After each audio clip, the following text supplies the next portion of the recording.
তোমার এখানে daily around 10 hour plus পড়াশোনার ব্যাপার আছে। যদি তুমি পড়াশোনা করতে পারো, আই ক্যান অ্যাসিওর ইউ তোমার চান্সটা হয়ে যাবে। সো কান্দাকাটি, নাটক, দুঃখ, চান্স পাই নাই, এসব বাদ দাও। দ্যার ইজ স্টিল টাইম, তুমি চাইলেই সম্ভব। খেলাটা ঘুরাও। তোমাদেরকে একটা কথা খেয়াল করাই দিই আবারও, the wolf on the hill is not as hungry as the wolf climbing the hill. তুমি কিন্তু উঠতেছো, তোমার ক্ষুধা আছে।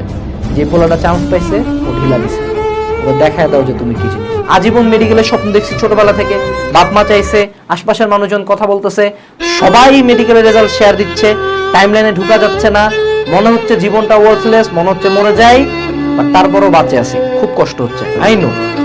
এবং আমি এই সবাই বলতেছে, সব টিচাররা বলে এটা খুব নর্মাল, খুব খারাপ লাগে, ঠিক হয়ে যাবা। আমি জানি তোমারও খারাপ লাগতেছে, আমারও অনেকের জন্য খারাপ লাগতেছে, but remember nobody gives a ফাক, ট্রাস্ট মি। কেউ কেয়ার করে না যে তোমার খারাপ লাগতেছে, ট্রাস্ট মি। তুমি অনলাইনে যত কান্দাকাটি করো, তোমার খাতা উল্টাভাবে কাটছে, তোমার কোশ্চেন অন্যরকম ছিল, নোবডি গিভস এ ফাক। এই জিনিসটা রিয়েলাইজ করা উচিত যে আমার যে এত পেইন, আমার যদি এখন পুরো অ্যাডমিশন সিজন না খায় রুমের মধ্যে বয়া থাকে, একটা এক্সামও না দেই, আমার লাইফ শেষ করে যায়, আমি কালকে থেকে রাস্তার মোড়ের মধ্যে ভিক্ষা করে খাই, কারো কোনো যায় আসবে না, একমাত্র আমার বাবার মা বাদে। এবং এই টাইমটাতে সবচেয়ে খারাপ অবস্থা হয়, বাবার মাই নিজের এগেনস্টে চলে যায়। তো এই অবস্থাটাতে মনে রাখতে হবে যে I have to be strong. তুমি প্রতিদিন কানবা, প্রতিদিন দরকার হাত কাটো, সোশ্যাল মিডিয়া অফ করে দাও, না খায়া বয়া থাকো, রুমের মধ্যে দরজা লাগাই দিয়ে থাকো, কারোর সাথে কথা কেউ না 7 দিন, কোনো সমস্যা নেই, আমি তোমাকে সবকিছু অ্যালাই করবো। 7 দিন পর 8ম দিলে নিজেকে আয়নার মধ্যে দেখে ঠাস করে একটা থাকো না, বলবা শালা লজ্জাহীন, চান্স পাইস নাই, আবার তুই এখন ডিপ্রেশন দেখাইস। সামনে যে পরীক্ষাগুলো আছে, তোকে চান্স পায়ে দেখাই দিতে হবে যে তুই কি, তুই একটা ভুল করছিস, এই ভুলটা নিয়ে মানুষকে কথা বলতে দিবি না।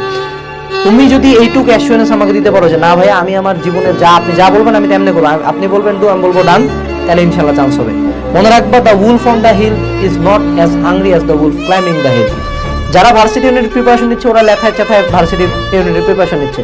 তুমি ভার্সিটি ইউনিটের প্রিপারেশন নিবা, কারণ তোমাকে 1000 মানুষজনকে ভুল প্রমাণ করতে হবে। You have the fire inside you. এটাকে ইউজ করো, নিজের ডিপ্রেসড সোলটাকে রিভাইভ করো। দুঃখ, কষ্ট, ব্যথা, বেদনা, কান্না সবগুলাকে শক্তিতে রূপান্তর করো। তুমি পারবা। তুমি এক বসাতে 17 ঘন্টা এখন পড়তে পারবা, কারণ তোমার মনে একটা জেদ আছে, রাগ আছে, দুঃখ আছে, যেটা একটা নর্মাল স্টুডেন্ট পারবা না, পারবেই না। ওর তুমি তোমার এই স্কিলটা, এই একটা মানে লাইক আনবিলিভেবল পাওয়ার, এটা কেন ইউজ করবা না? অবশ্যই ইউজ করবা। So be that guy, be that girl যে সবাইকে ভুল প্রমাণ করছে। নেক্সট ডে ঢাবির যেদিন রেজাল্ট দিবে, প্রথম পোস্টটা যাতে ফেসবুকে তোমার যায় যে এততম এই ডিপার্টমেন্টে পড়বো ইনশাল্লাহ। অনেকে বলছিল আমি পারবো না, আমি পারছি, এরকম একটা পোস্ট যাবে। যারা কল দিয়ে বলছে মামা মেডিকেলে চান্স হয় নাই, বা যারা কোটা দিছে প্রথম পড়ায় ঢাবিতে তো এততম হয়েছে, কইটা তুই, এরকম একটা মেন্টালিটি নিয়ে আগাও। ট্রাস্ট মি, তুমি পারবা। তোমার 100% তুমি এইবার দিবা। এইবার গেমটা আমাদের।